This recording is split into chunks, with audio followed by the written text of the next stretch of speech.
Good morning everybody. आप लोग के सामने आपके सेकेंड यूनिट में देखेंगे तो आपको लैंग्वेज में BCC4 पेपर में आपको कुछ थ्योरी दिया हुआ है, कंटिन्यूटी एंड डिसकंटिन्यूटी थ्योरी के बारे में। एडर थ्योरी के बारे में हम पीछे चर्चा कर चुके हैं, जिसको न्यूनता या कमी के सिद्धांत के नाम से जाना जाता है। अब इसी में एक और थ्योरी दिया हुआ है, कंटिन्यूटी एंड डिसकंटिन्यूटी थ्योरी, यानी निरंतरता एवं गैर निरंतरता का सिद्धांत। कंटिन्यूटी और डिसकंटिन्यूटी थ्योरी है क्या? तो ये थ्योरी भाषा से संबंधित है। इसमें इस यूनिट में जो BCC4 पेपर है और उसमें जो सेकेंड यूनिट है उसमें आप देखेंगे तो दो थ्योरी है, उसमें भाषा के संबंध में चर्चा की गई है।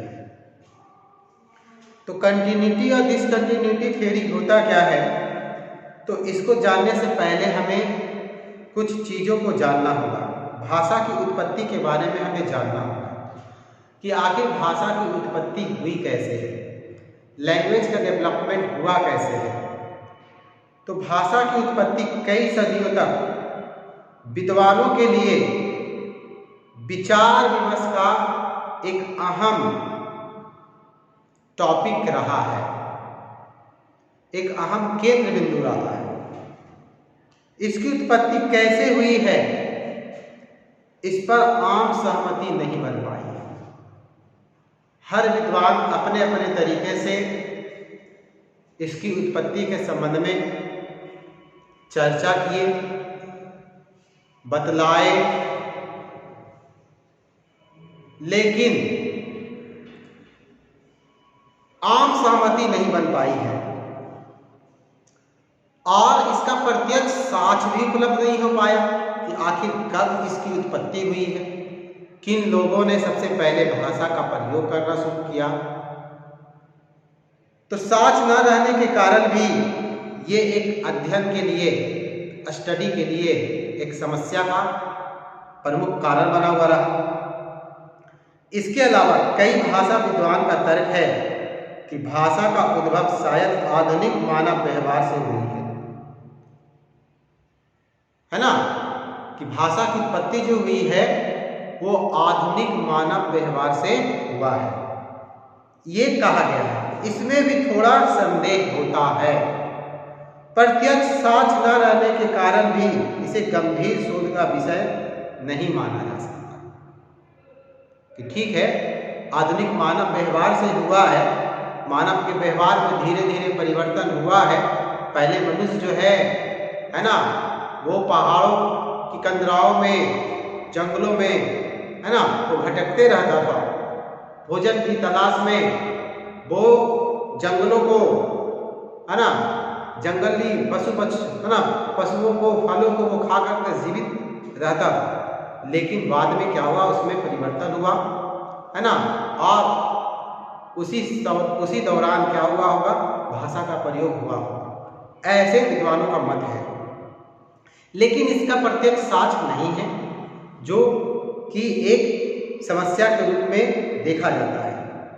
1886 ईस्वी में पेरिस के भाषाई सोसाइटी ने इस विषय पर प्रतिबंध लगा दिया कि इस पर कोई चर्चा नहीं होगी, कैसे उत्पत्ति हुई, कहाँ से आया, इस पर चर्चा नहीं होगी। यह प्रतिबंध 20वीं सदी के आखिर तक बना रहा, यानी 1886 ईस्वी में पेरिस में भाषाई सोसाइटी ने इस पर प्रतिबंध लगा दिया और यह प्रतिबंध जो है 20वीं शताब्दी के अंत तक बना रहा।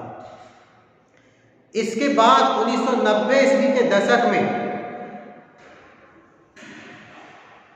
इसके बाद 1990 ईस्वी के दशक में भाषा विद्वान, पुरातत्ववेत्ता, मनोवैज्ञानिक ने नए तरीके से समाधान करने का प्रयास किया।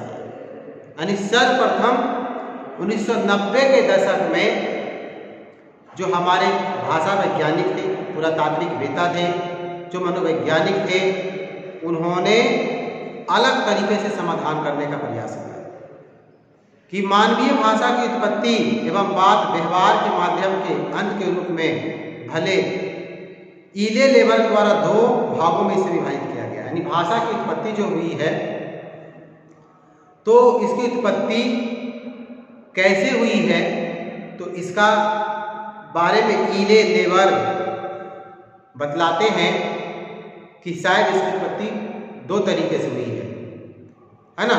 इन्होंने दो भागों में भाषा की उत्पत्ति के संबंध में, है ना, कैसे हुई है उसको बांटा है, जिसको पहला भाग में पहले भाग के सिद्धांत को या पहले भाग के सिद्धांत को या थ्योरी को कंटिन्यूटी, है ना, कंटिन्यूटी थ्योरी कहा गया, जो कि मूलतः डार्विन्स के सिद्धांत से प्रभावित होता है।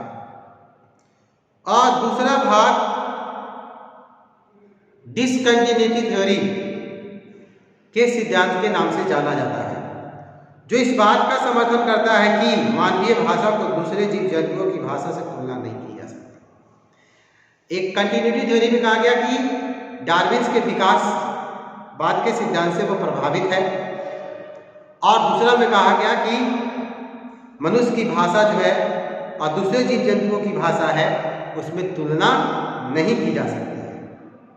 इसे समझने के लिए मानवीय भाषा का ही अध्ययन करना होगा, यानी मनुष्य की भाषा को हम जंतुओं की भाषा से तुलना कर करके हम उसका अध्ययन नहीं कर सकते। इसके लिए हमें मानव की भाषा का ही क्या करना होगा, अध्ययन करना पड़ेगा। गैर निरंतर के सिद्धांत यानी डिसकंटिन्यूटी थ्योरी को समझने के लिए केवल भाषा की उत्पत्ति को ही समझना पर्याप्त नहीं है।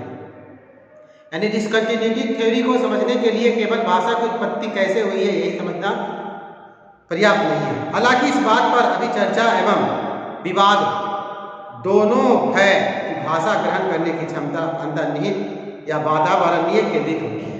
यानी भाषा ग्रहण करने की क्षमता जो होती है वो वातावरण पर या आत्मनिष्ठ होता है, ये बातें कही गई हैं। कुछ विद्वानों का यह भी तर्क है कि इस तरह की क्षमता अंतर्निहित होती है, क्योंकि चिंपैंजियों की मानवीय परिवेश में रखे जाने के बाद भी इसमें भाषा की योग्यता पैदा नहीं हो पाती। जबकि एक गूंगे एवं बहरे बच्चे को जब हम मानवीय परिवेश में रखते हैं तो वह बोलने एवं सुनने की एक जटिल संरचना बन जाती है। इस प्रकार भाषा की उत्पत्ति को निम्न तरीके से समझाया गया है कंटिन्यूटी थ्योरी या डिसकंटिन्यूटी थ्योरी के संबंध में। यानी निरंतर के सिद्धांत ऐसी मान्यताओं पर बने हैं जिसमें यह बात पर सहमति बनी है कि भाषा एकाएक अस्तित्व में नहीं आई। यानी कंटिन्यूटी थ्योरी में बताया गया है कि भाषा की जो उत्पत्ति हुई है, भाषा जो आम सहमति बनी है, इसका ये एकाएक नहीं आई है। भाषा की संरचना बहुत जटिल बताई गई है और इसमें निरंतर जो है परिवर्तन होता गया है।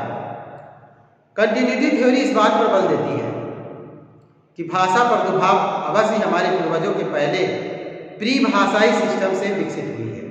यानी हमारे जो पूर्वज हैं, जिन संकेतों का, जिन चिन्हों का, जिन चीज़ों का वह प्रयोग करते थे, उन्हीं से भाषा हमारी उत्पत्ति हुई है।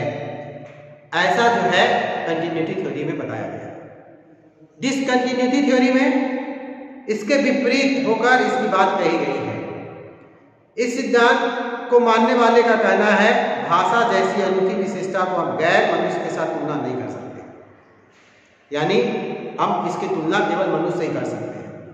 यह सिद्धांत इस बात पर भी बल देती है कि अवश्य इस तरह की योग्यता का विकास मानव विकास के क्रम में ही हुआ।